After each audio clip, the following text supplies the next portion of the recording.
حضرت عبداللہ بن جعفر حضرت جعفر تیار کے بیٹے تھے، نبی پاک کی پھوپھی کے بیٹے تھے حضرت زبیر بن عوام رضی اللہ تعالیٰ، وہ انتقال کر گئے۔ ان کا جب وصال ہوا تو 10 لاکھ دینار کا قرضہ تھا ان پر، اور جو زمین انہوں نے چھوڑی وہ زمین بنجر تھی۔ لو سن لے، جن پر قرضہ چڑھا ہوا ہے وہ نسخہ بھی سن لے، جن پہ قرضے ہیں نا، جو تنگ دست ہیں، جو روز رکے بھیجتے ہیں دعاؤں کے کہ بڑی پریشانی ہے، وہ وظیفہ سنیں، وہ وظیفہ سنیں۔ ہمارے زمانے میں وظیفے لینے کا رواج نہیں، تویز لینے کا رواج ہے۔ لینا چاہیے، تویز بری چیز نہیں، اچھی چیز ہے، لیکن زیادہ کام برکت والا کیا ہے؟ اللہ اللہ کرنا۔ کیا کام ہے؟ سجدہ کرنا برکت والا کام ہے۔ حضرت عبداللہ بن جعفر تیار کہتے ہیں میں نے قرضہ لینا تھا زبیر بن عوام سے، وہ وصال کر گئے۔ میں ان کے بیٹے کے پاس گیا، عبداللہ بن زبیر کے پاس۔ میں نے کہا پیسے لینے تھے، کہا بالکل لینے ہیں، میرے ابا جی مجھے وصیت کر کے گئے، لکھ کے گئے کہ یہ پیسے دینے، اور وہ یہ لکھ کے گئے ہیں، میں زندگی بھر کوشش کرتا رہا ہوں، ادا نہیں ہو سکے۔ بیٹا تیری ذمہ داری ہے میرے قرضے ادا کرنا۔ عبداللہ بن زبیر رضی اللہ تعالیٰ عنہ کہنے لگے میں انشاءاللہ آپ کی رقم دے دوں گا۔ تو عبداللہ بن جعفر تیار کہنے لگے بھائی ہم دونوں آپس میں ہیں، کوئی شے نہیں چھوڑ کے گئے آپ کے ابا جی، کوئی چیز نہیں۔ توجہ ہے میری بات پر؟ یہ صحابہ کا ذرا انداز دیکھیے گا بندگی کا، کوئی چیز نہیں چھوڑی۔ حضرت زبیر بن عوام کہنے لگے ایک زمین کا ٹکڑا ہے، وہ بھی بنجر ہے، اس میں بھی کوئی کھیتی نہیں اگتی، سبزہ نہیں ہوتا، بنجر ہے، پانی کوئی نہیں، اور وہ اتنی خشک ریتلی زمین ہے کہ بڑا مشکل کام ہے وہاں سیراب کرنا، بے آباد زمین ہے۔ حضرت سیدنا عبداللہ بن جعفر کہنے لگے تو اس طرح کر، وہ مجھے ساری نہ دے، اس میں سے تھوڑی سی مجھے دے دے، میں 10 لاکھ دینار کے عوض وہی رکھ لیتا، تیرے باپ کا قرضہ ادا ہو گیا، دے تو صحیح۔ انہوں نے کہا کیا کریں گے، وہ تو کسی کام کی نہیں، چند کوڑیوں کی بھی نہیں، فرمایا مجھے دے دو، میں جانوں اور میرا کام جانے۔ او بھائی یہ تھے بندگی والے لوگ، یہ تھے جن کا رب سے رشتہ ہے، جنہوں نے حضور کے صلی اللہ علیہ وسلم کے پاس بیٹھ کر بندگی سیکھی تھی۔ کہتے زمین کا ٹکڑا لے لیا، بنجر بے آباد ریتلی زمین، جب میرے حصے میں آئی پہلے دن اپنے غلام سے کہنے لگے جو جگہ تجھے زیادہ سخت لگتی ہے نا وہاں میرا مصلی بچھا دے، جو تجھے زیادہ بنجر بے آباد لگتی ہے وہاں مصلی بچھا۔ غلام نے مصلی بچھایا تو عبداللہ بن جعفر نے اللہ اکبر کہہ کے نیت باندھی۔ یہ حضرت جعفر تیار کے بیٹے حضرت علی کے بھتیجے، انہوں نے نیت باندھی، نماز کی، سر سجدے میں رکھا، رونے لگے، کہنے لگے اللہ میں بھی تیرا بندہ اور جس سے لینے تھے وہ بھی تیرا بندہ، خدا بندہ ہمارے درمیان مہربانی فرما، کرم نوازی کا، رحمت کا فیصلہ فرما۔ اتنا روئے کہ مصلی بھیگ گیا۔ کہتے اتنا تڑپ رہے تھے کہ صحابہ اکٹھے ہو گئے ان کے گرد، مصلی بھیگ گیا۔ جب بھیگا ہوا مصلی نماز مکمل کر کے اٹھایا نا، کہتے مصلی اٹھایا تو نیچے سے اللہ نے پانی کا چشمہ جاری فرما دیا، اللہ نے پانی کا چشمہ جاری کر دیا۔ فرمایا بناؤ حوض، کرو کھیتیاں سیراب۔ فرماتے ہیں جہاں ایک درخت نہیں اگتا تھا اللہ نے پورا باغ اگا دیا، جہاں ایک پھل نہیں ہوتا تھا وہاں عالی شان پھل لگ گئے، قرضے بھی ادا ہوئے۔ حضرت زبیر بن عوام کے بچوں کے پاس مال دولت بھی بچ گیا۔ لوگ جب کہتے ہیں یہ ساری کس چیز کی برکت ہے، اور فرماتے ہیں یہ ساری سجدوں کی برکت ہے، یہ رب کی بندگی کی برکت ہے، یہ اس کی بارگاہ میں نماز پڑھنے کی۔ مسلمان توجہ نہیں کرتا، توجہ نہیں۔ جاگ رہے ہیں آپ حضرات؟ یہاں کوئی حکومت اعلان کرے نا کہ ہر نماز کے بعد 500 روپیہ، کتنا جی؟ میرے خیال ہے کسی بھی نہیں ہونا مسجد۔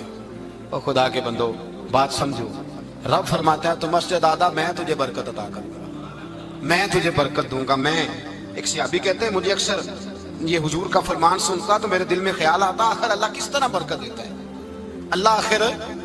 ایک صحابی کہتے ہیں نبی پاک صلی اللہ تعالیٰ علیہ وسلم نے فرمایا عبادت کرو اللہ برکت دے گا۔ میرے دل کے اندر خیال آیا کس طرح، آخر اللہ کس طرح سے نوازتا ہے، اعلان کیا ہے؟ کہتے میں یہ بات سوچ کے نا تو مجھے قضائے حاجت کی حاجت ہوئی، پخانہ پیشاب کے لیے میں نکلا تو ایک جگہ دور جا کے میں بیٹھا کھیتوں میں، دور جا کے کہتے میں پیشاب کر رہا تھا تو ایک چوہا اپنے بل سے نکلا اور ایک ہیرا میرے پاس رکھ گیا، میں پیشاب کر رہا ہوں، کہتے پھر گیا اندر تو ایک ہیرا اور رکھ گیا، پھر گیا تو پھر رکھ گیا، پھر گیا تو پھر رکھ گیا، کہتے 15 ہیرے چھوڑ گیا۔ اب میں فارغ ہوا، وہ ہیرے اٹھائے گھر نہیں لے کے گیا، مسجد نبوی میں گیا کہ حضور سے پوچھوں میرے لیے جائز بھی ہے کہ نہیں، بلوں سے نکل رہے ہیں، بلوں سے پیسے نکل رہے ہیں، ہمارے سارے بلوں میں ہی چلے جاتے ہیں، بلوں سے پیسے آ رہے ہیں صحابہ کو، برکت دیکھ کے عبادت، بلوں سے پیسے آ رہے ہیں، بل سے۔ فرماتے ہیں میں وہ ہیرے اٹھائے تو در رسول پہ، جب میں نے پہلا قدم رکھا نا مسجد نبوی میں تو مجھے بتانا نہیں پڑا میرے مصطفیٰ نے میرا چہرہ دیکھا اور مسکرا کے فرمایا پتہ چلا ہے اللہ کس طرح نوازتا ہے؟ خبر ہوئی ہے اللہ کس طرح نوازتا ہے؟ فرمایا رب کی بارگاہ میں جھکے رہو، وہ تمہیں وہاں سے دے گا تمہارا گمان بھی نہیں گیا ہوگا۔ اس کے حضور تو آؤ، اس کی جانب تو توجہ کرو۔ بندگی کی اپنی ایک لذت ہے، سجدے کا اپنا ایک ذائقہ ہے۔ اگر آپ نبی کریم سید عالم صلی اللہ تعالی علیہ وسلم کی عبادات کو ملاحظہ کریں نا تو سرکار کی زندگی میں کثرت ہے عبادت کی۔ اعلان نبوت سے پہلے کتنے کتنے مہینے حضور غار حرا میں عبادت کرتے تھے، تنے تنہا۔ حرم کعبہ قریب تھا لیکن وہاں رش ہوتا تھا، لوگ ہوتے تھے۔ فرمایا میں اکیلے میں اپنے رب کو منانا چاہتا ہوں۔ کتنے کتنے ایام حضور غار حرا میں عبادت کرتے۔ پھر صحابہ کرام علیہم رضوان فرماتے ہیں کہ مدینہ منورہ میں حضور کا یہ رنگ ہوتا، اتنے لمبے سجدے کرتے کہ لگتا روح مبارک کی پرواز کرتے، اتنے لمبے سجدے کرتے۔ حضرت سیدنا معاذ بن جبل رضی اللہ تعالیٰ عنہ فرماتے ہیں 3 دن ہو گئے حضور چلے گئے، مدینے میں نظر ہی نہیں آ رہے۔ صحابہ پریشان، ابو بکر صدیق، عمر فاروق، عثمان غنی، مولا علی ڈھونڈتے پھرتے، حضور سید عالم صلی اللہ علیہ وسلم کا پتہ نہیں۔ فرماتے ہیں جناب صدیق ایک پر گھومتے گھومتے جبل سلا کی پہاڑی کے قریب گئے، ایک چرواہا بکریاں چلا رہا تھا، اس سے پوچھا تم نے میرے محبوب کو تو نہیں دیکھا؟ تو کہنے لگا مجھے نہیں پتا تمہارے محبوب کون ہے۔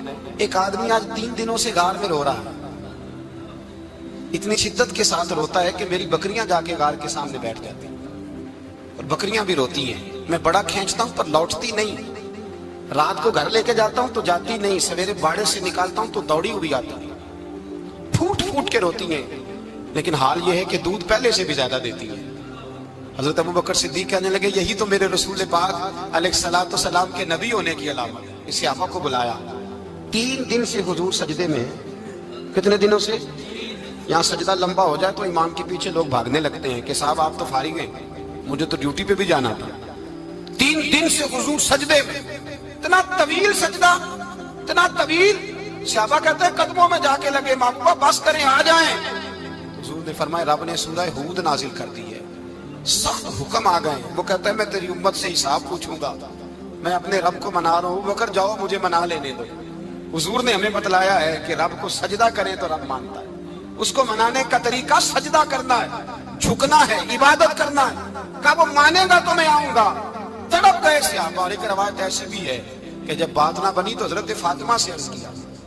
حضرت فاطمہ شام کا سناٹا چھایا، اپنے آپ کو کپڑوں میں لپیٹا، دائیں بائیں شہزادوں کے لیا تو حضور کی بارگاہ میں گئی، کہنے لگی محبوبہ بس کریں گھر آ جائے، مدینہ سونا ہو گیا ہے، مسجد نبی کی دیواریں بھی روتی ہیں، یا رسول اللہ ستون مجھ سے آپ کا پوچھتے ہیں گھر آئے۔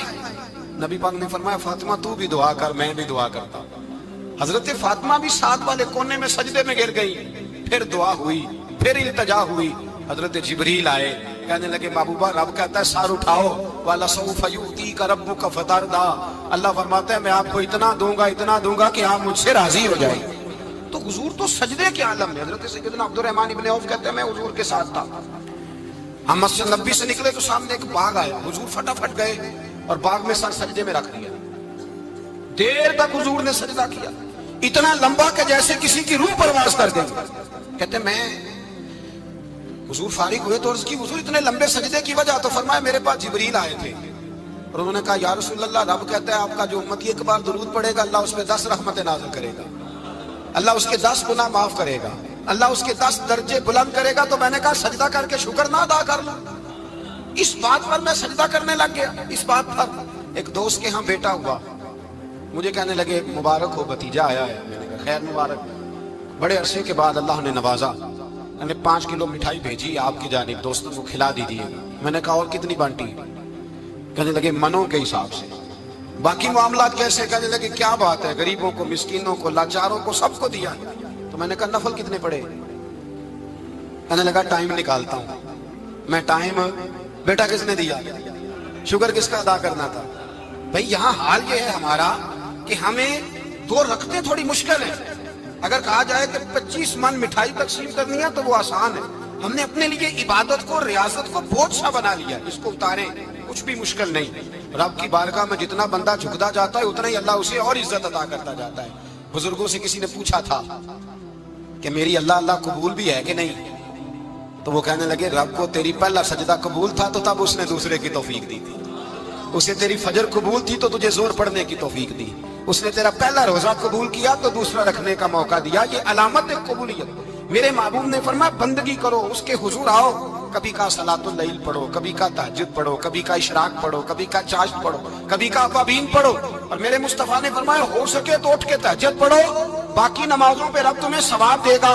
اگر تہجد پڑھو گے تو رب تمہاری طرف دیکھ کے مسکرائے گا، جو اس کی شان کے لائق ہے وہ مسکرائے گا۔ مصلی آباد کریں، مصلی آباد کرنے سے روحانی زندگی آباد رہے گی، من کے اندھیرے دور ہوں گے، روح کی کساوتیں دور ہوں گی۔ انسان اللہ سے جڑا ہوتا ہے تو اس کی بندوں کی جانب توجہ ہی کم جاتی ہے، حسد کون کر رہا ہے، مخالفت کون کر رہا ہے، جھگڑا کون کر رہا ہے، بغض کون پیدا کر رہا ہے، ان چیزوں سے ویسے ہی بچا رہتا ہے۔ میرے محبوب پاک سید عالم صلی اللہ علیہ وسلم کثرت سے سجدہ کرتے ہیں۔ قیامت کے دن حضور شفاعت کس طرح کریں گے؟ سجدہ کر کے 4 سجدے کریں گے حضور۔ بخاری مسلم میں موجود ہے، صحابہ کرام فرماتے ہیں حضور نے فرمایا جب امتیں پریشان ہو کے نبیوں کے پاس جائیں گے تو پھر میرے پاس آئیں گی، جب میرے پاس آئیں گی تو میں سجدہ کروں گا اور خدا سے کہوں گا یا اللہ ان کا حساب تو شروع کر۔ فرمایا میرے ایک سجدے سے اللہ حساب شروع کرے گا، پھر میرے غلام رہ جائیں گے جنہوں نے بہانے بنائے ہوں گے، نماز پڑھی ہوگی، یہ بہانہ ہے خدا کی رحمت حاصل کرنے کا، جن کے پاس تو کچھ ہوگا وہ تو اس بہانے کے سبب چلے گئے، گناہ گار رہ گئے، تڑپ کے کہیں گے محبوبہ ہم کیا کریں؟ تو حضور فرماتے ہیں میں لمبا سجدہ کروں گا۔ فرماتے ہیں میں لمبا سجدہ جب کروں گا تو رب لمبے سجدے کے بعد فرمائے گا محبوب سار اٹھائیے، آپ مانگیے میں عطا کرتا ہوں، آپ سوال کیجئے میں دیتا ہوں، آپ سفارش کیجئے میں قبول کرتا ہوں۔ تو میں اللہ میرے گناہ گاروں کو بخش دے۔ رب کہے گا جس کے دل میں رائی کے دانے کے برابر ایمان ہے اسے لے جائیے، لے جائیے، لے جائیے اسے۔ ایک حدیث میں ہے جس کے دل میں جو کے دانے کے برابر ایمان ہے لے جائیے۔ حضور فرماتے ہیں ان کو جنت میں بھیج کے میں پھر سجدے میں گر جاؤں گا۔ لمبا سجدہ، تیسرا سجدہ، اے اللہ مہربانی کا رحمت فرما۔ اللہ کہے گا محبوب سار اٹھاؤ، جو مانگو گے میں دوں گا، یا اللہ اور فضل کا۔ جس کے دل میں رائی کے دانے سے بھی کم ایمان ہے محبوب اسے بھی جنت میں لے جاؤ۔ حضور فرماتے ہیں میں اور سجدہ کروں گا، پھر جس کے دل میں اس سے بھی کم ایمان ہوگا اسے بھی لے جاؤں گا۔ صبح قیامت میرے مصطفیٰ کریم علیہ السلام امت بھی سجدہ کر کے بخشوائیں گے۔ جب حضور سجدے کر رہے ہیں تو امت کیوں نہیں کر رہی؟ حضور سجدے کر کے بخشوائیں گے، امت سجدہ ہی نہیں کر رہی، توجہ ہی نہیں کر رہی۔ میرے بھائی سجدے کی اتنی کیفیت ہے، عبادت کی اتنی لذت ہے کہ حضرت عائشہ فرماتی ہیں تیز آندھی آتی تو حضور نماز پڑھنے لگتا، تیز آندھی آتی تو نماز پڑھتے، بارش نہ ہوتی تو نماز پڑھتے، بارشیں زیادہ ہوتی تو نماز پڑھتے، سورج گرہن ہوتا تو حضور نماز پڑھتے، چاند گرہن ہوتا تو نبی پاک، بلکہ حضرت عائشہ کہتی ہیں گرہن لگا چاند کو تو حضور نے فٹافٹ سر سجدے میں رکھ دیا، اور نماز کے بعد حضور رونے لگے، کہنے لگے اے اللہ تو نے کہا نہیں تھا کہ میں تیری موجودگی میں انہیں عذاب نہیں دوں گا؟ اللہ درگزر کر اپنے بندوں سے، رحمت فرما، کرم نوازی فرما۔ فرمایا ہر موقع پر حضور نماز پڑھتے۔ سید عائشہ صدیقہ فرماتی ہیں کبھی کبھی میرے بسترے نور میں حضور ہوتے، فرماتے ابو بکر کی بیٹی تو اجازت دے تو رب کو راضی نہ کر لوں؟ میں کہتی میری کیا جرت ہے؟ تو حضور نماز کی نیت باندھتے، بخاری مسلم میں لفظ ہیں، حضرت عائشہ کہتی ہیں حضور اتنی لمبی نماز پڑھتے کہ قدموں میں ورم آ جاتا، اتنی لمبی بندگی فرماتے کہ قدم مبارک سوج جاتے، ورم آتا۔ میں عرض کرتی حضور آپ کی برکت سے اللہ اگلے پچھلوں کو معاف کرے گا، آپ اتنی آہوزاری کیوں کرتے ہیں؟ اللہ نے آپ کو محبوب بنایا ہے، شفاعت کا حق دیا ہے، سب سے اعلیٰ امت دی، حضور اتنی آہوزاری؟ تو حضور فرماتے عائشہ تو نے بتایا نا رب نے مجھے بڑا دیا ہے، افلا اکون عبدا شکورا، اب میں رب کا شکریہ ادا نہ کروں؟ میں لمبی نمازیں پڑھ کے اس کا شکریہ ادا کرتا ہوں، اس کی بارگاہ میں حاضر ہوتا ہوں۔ میرے بھائی نماز نہیں تو انسان کہے گا، سجدہ نہیں تو اس نے زندگی کہاں بتا دی؟ اگر اللہ کی بارگاہ میں ایک صحابی نے سر سجدے میں رکھا تو ماتھے پہ مٹی لگ گئی، وہ جھاڑنے لگے، میرے قریب نے فرمایا نہ جھاڑ، جب تک سجدے کی مٹی پیشانی پہ رہتی ہے اللہ کے فرشتے درود پڑھتے رہتے ہیں، اس سے رہنے دو، یہ تو لذت ہے۔ عزت والا وہ ہے جو مالک کی بارگاہ میں۔ حضرت صلہ بن عشیم کے بارے میں صحابہ کہتے ہیں بڑے عبادت گزار تھے، نیک تھے۔ حضرت انس بن مالک کہتے ہیں ہم نوجوانوں کا دل کیا کہ ذرا اس صحابی کی عبادت کا تو پتہ کریں، کس طرح کی ہے عبادت کا تو پتہ کریں۔ فرماتے ہیں جنگ کا موقع تھا، رات کے وقت جب دنیا سو گئی نا تو وہ بھی لیٹ گئے، جب دیکھا سب لوگ سو گئے تو چپکے سے اٹھے تو جنگل میں چلے گئے، جنگل میں جا کے نماز کی نیت باندھ لی، کہا صلہ بن عشیم صحابی ہیں، وہاں نماز پڑھنے لگے، کہتے ہیں میں بھی پیچھے پیچھے ہو گیا کہ پتہ تو کروں کس طرح پڑھتے ہیں۔ تھوڑی دیر گزری تو شیر آ گیا، شیر نے آ کے تھاڑا، للکارا، فرماتے ہیں میں ڈر کے درخت پہ چڑھ گیا۔ حضرت صلہ بن عشیم نے نماز کا سلام پھیرا، اطمینان کے ساتھ شیر سے کہنے لگے اور جا چلا جا کہیں اور رزق تلاش کر، میں تو اپنے رب کی عبادت کر رہا ہوں، میں تو اس کی بارگاہ میں جھکا ہوا ہوں، مجھ پر تیرا قبضہ نہیں ہو سکتا۔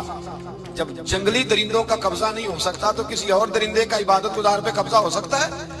حضرت انس بن مالک فرماتے ہیں مجھے سمجھ آ گئی، جو درندوں سے بچنا چاہے، ظالموں، جابروں، فاسقوں سے بچنا چاہے، وہ اپنے آپ کو رب کی بارگاہ میں جھکائے، وہ اس کے حضور حاضری دے۔ جو بچنا چاہے، میرے بھائی، رمضان المبارک آیا، مسجدیں بھری، 2-3 دن 4 دن نئی صفیں خریدی لوگوں نے، پھر 2-4 روزے گزرے، پھر چند دن گزرے، پھر وہی معمول کے نمازی۔ ایک بات بتاؤ، گکھڑ میں نا 4-5-6 قبرستان ہیں، ان قبرستانوں کی تختیوں کو کبھی پڑھیں جا کے، ایسے لوگ آپ کو ملیں گے جن کی وجہ سے حکومتیں چلتی تھی، وہ سو گئے تو پیچھے کام بند ہو گیا۔ کیا ہوا؟ کام چل رہا ہے کہ ختم ہو گیا؟ بیٹا جس کا گزارا نہیں نہ ہوتا باپ کے پاس، وہ کہتا میں جی نہیں سکوں گا، وہ بھی جیتا ہے اور کھول کے جیتا ہے۔ بی بی کہتی ہے میرے تو سر سے تاج اٹھ گیا، زندگی کیسے گزرے گی؟ کچھ بھی نہیں ہوتا، سب ہوتا۔ 20-20 سال عورتیں بیوہ کی زندگی گزار کے چلی جاتی ہیں۔ یہ جو ہم نے اپنے اوپر بہت زیادہ بوجھ رکھا ہوا ہے نا، جھوٹ بولتے ہیں بہت سارے لوگ، مجھے وقت نہیں ملتا نماز کا، یہ بہت بڑی جرت ہے، بہت بڑی۔ مجھے میرا کوئی دوست کہے نا میرے پاس ٹائم نہیں آپ کے پاس آنے کا، تو ہو سکتا ہے میں بگڑ جاؤں، تو کیسا یار ہے، ملنے کا ہی ٹائم نہیں تیرے پاس؟ وہ میرے بھائی تو اللہ سے ہی کہہ رہا ہے کہ میرے پاس ٹائم نہیں تیرے پاس آنے کا، اور اب سے ہی کہہ دیا تو نے، اللہ سے ہی کہہ دیا ہے۔ نماز اتنا ضروری کام کہ حضور کا وصال کا وقت آیا، عین اس وقت بھی حضور نے فرمایا میری 2 باتیں یاد رکھنا۔ حضور کیا فرمایا کہ غلاموں سے اچھا سلوک کرنا، دوسرا اپنی نماز کی حفاظت کرنا، اسے چھوڑنا نہ۔ اور صحابہ کہتے ہیں جب حضور کو بڑی نکاہت ہو گئی، بظاہر قدم نہیں اٹھایا جاتا، اس وقت بھی فرمایا مجھے 2 بندے اٹھا کے لے جاؤ، میں مسجد جا کے نماز پڑھنا چاہتا ہوں۔ نماز اتنا بڑا کام کہ حضور نے فرمایا جو کھڑے ہو کے نہ پڑھ سکے بیٹھ کے پڑھے، بیٹھ کے نہ پڑھ سکے لیٹ کے پڑھے، لیٹ کے نہ پڑھ سکے اشارے سے پڑھے۔ چھٹی کسی کو دی، آپ نے خود ہی چھٹی کر لی، خود ہی۔ اور یہ یاد رکھیں، پکی بات ہے، قبر میں نہ بیٹا آئے گا نہ بیٹی آئے گی۔ میں بچوں کے لیے کر رہا ہوں، جھوٹ ہے سارا، رجسٹریاں ساری اپنے نام رکھی ہوئی ہیں، بینک بیلنس اپنے نام۔ بچے تو منتیں کرتے ہیں کہ چلو تھوڑے ہی دو، میں کاروبار کرتا ہوں، کوئی نہیں، قریب بھی نہیں آنے دیتے، جھوٹ بولتے ہیں بچوں کے نام پہ۔ ہر شے پکی کی ہوئی اپنے نام، اپنی مرضی سے خرچ کرتے ہیں، اپنی مرضی کو دیتے ہیں جس کو دینا ہوتا ہے، بلکہ بہت سارے تو ناانصافی بھی کرتے ہیں۔ او بھائی سمجھ لیں اس بات کو، پرکھیں، اپنے لیے کچھ کر کے جائیں۔ اگر خدا سے بندگی کا رشتہ ہو، مولا علی شیر خدا پتہ کیا فرمایا کرتے تھے؟ حضرت علی فرمایا کرتے تھے میں نے تو دعا کی ہے خدا بندہ جنت میں بھی نماز کی توفیق دینا۔ اگر نماز نہ ہوئی تو جنت میں دل کیسے لگے گا؟ بغیر نماز کی طبیعت کیسے رچے گی؟ آپ یقین کریں نماز انسان کو بناتی ہے، نماز نکال دی جائے نا تو زندگی کا حسن ختم ہو جائے۔ لوگ ٹائم دیتے ہیں 3 بجے کا، 4 بجے کا، 5 بجے کا، لیکن مذہبی لوگ ٹائم دیتے ہیں زور کے بعد کا، عصر کے بعد کا، فجر کے بعد کا۔ مسلمان کی تو ترتیب ہی نماز سے شروع ہوتی ہے۔ نماز کب فرض ہوئی؟ معراج کی رات کب فرض ہوئی جی؟ لیکن حضور جب گئے نا حرم شریف، یہاں بھی نماز پڑھا کے گئے، لینے جا رہے تھے نماز، لیکن مسجد اقصی میں بھی 2 رکعتیں پڑھا کے گئے۔ ابھی نماز آنی تھی، حضور اس سے پہلے نمازیں پڑھا رہے ہیں۔ تو نماز کا تو رشتہ ہے، نماز سے تو تعلق ہے۔ نماز حضرت سعید بن مسیب رضی اللہ تعالیٰ عنہ فرماتے یزید کی فوجوں نے جب مدینے پہ حملہ کیا تو انہوں نے گھوڑے باندھ دیے مسجد نبوی میں، 3 دن تک نماز نہ ہونے دی معاذ اللہ۔ فرماتے ہیں میں دیوانہ بن کے حضور کی قبر کے پاس بیٹھ گیا، میں دیوانہ بن گیا کہ وہ مجھے پاگل اور دیوانہ سمجھ کے چھوڑ دے۔